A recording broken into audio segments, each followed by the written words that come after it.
Welcome to The Explainer. Today, we're jumping into the final, and maybe the most powerful, law from Robert Greene's The 48 Laws of Power.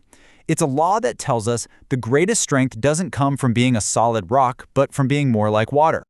You know, this sentence, it seems so simple, right? But it's actually the key to a super powerful strategy for navigating the world we live in. So, what does it really mean to be formless, and why is that such a big deal? Let's really break this down.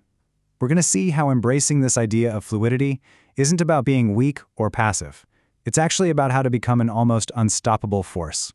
So, what does it actually mean to be formless? It's not just about being flexible. No, it's a total shift in how you even think about strategy in the first place. Okay, so the whole idea here is that being predictable makes you weak. It's that simple. If your opponent knows your shape, your strategy, your next move, well, they know exactly where to hit you. But if you're formless, there's no solid target. There's nothing for them to get a grip on. And you know who's the perfect poster child for this idea? The Roman god Mercury.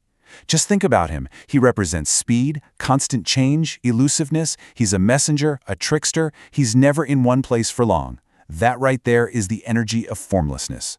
He's so quick and adaptable that you just can't pin him down or guess what he's going to do next. Okay, so to really get why being formless is so powerful, we have to look at what happens when you do the exact opposite. Let's look at the immense danger of being extremely rigid by looking at a society that literally built itself into a trap. So, picture this. The Spartans. They've got a huge problem. They're stuck, landlocked, and they need to expand. So what do?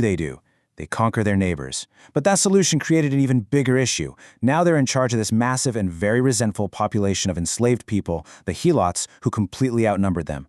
To survive, the Spartans basically engineered their entire society to solve this one single problem. How do we maintain total control? And this is where it all comes crashing down. For centuries, their rigid system worked like a charm. The Spartan phalanx, that famous block of heavily armed soldiers, was the most feared fighting force in the ancient world because it was perfected for one kind of battle. But then, at the Battle of Electra, the Thebans just didn't play by the rules. They used a new, flexible formation, concentrated their force on one side, and the unbeatable Spartan form just shattered. And here's the kicker. The very thing that made them so powerful for hundreds of years was the direct cause of their downfall. Their form was just too rigid, too predictable. As soon as an enemy figured out how to counter that one specific form, the Spartans had nothing else, no backup plan. They just couldn't adapt. So how do we avoid falling into that Spartan trap? Right, let's look at how you can actually start to cultivate this power of formlessness in your own thinking. This quote from Mao Zedong really nails it.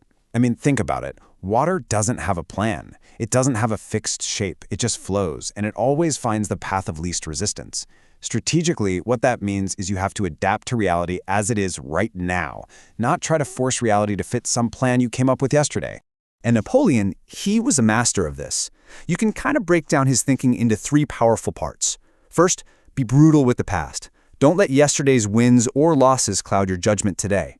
Second, question everything. Don't just blindly accept conventional wisdom.